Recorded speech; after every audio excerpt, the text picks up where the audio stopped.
Dans l'évangile de Jésus-Christ selon saint Marc. En ce temps-là, Jésus quitta le territoire de Tyr. Passant par Sidon, il prit la direction de la mer de Galilée et alla en plein territoire de la Décapole. Des gens lui amènent un sourd, qui avait aussi de la difficulté à parler, et supplie Jésus de poser la main sur lui. Jésus l'emmena à l'écart, loin de la foule, lui mit les doigts dans les oreilles et, avec sa salive, lui toucha la langue. Puis, les yeux levés au ciel, il soupira et il lui dit « Ephata », c'est-à-dire « Ouvre-toi ».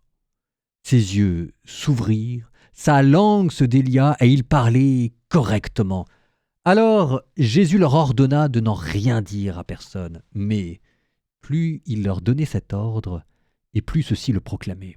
Extrêmement frappé, il disait « Il a bien fait toutes choses, il fait entendre les sourds et parler les muets. »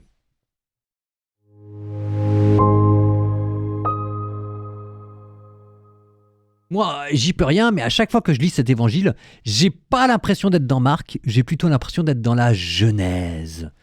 Jésus qui emmène quelqu'un à l'écart, loin de la foule, pour le créer à nouveau, qui met ses doigts dans les oreilles et qui, avec sa salive, touche sa langue. Il y a une sorte de proximité entre Dieu et l'homme. Il y a quelque chose aussi d'un peu primitif, de toucher la langue d'un homme avec sa salive. Et puis ensuite, vous voyez, les yeux levés au ciel, il soupire.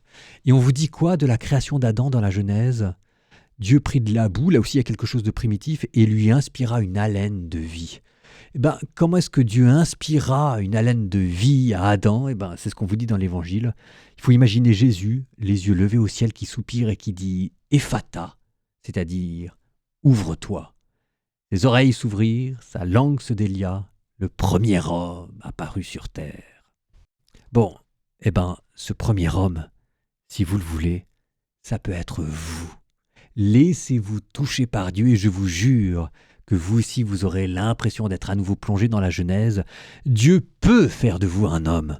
Pour l'instant, ce que vous vivez est une vie humaine amoindrie et Dieu peut vous la restaurer.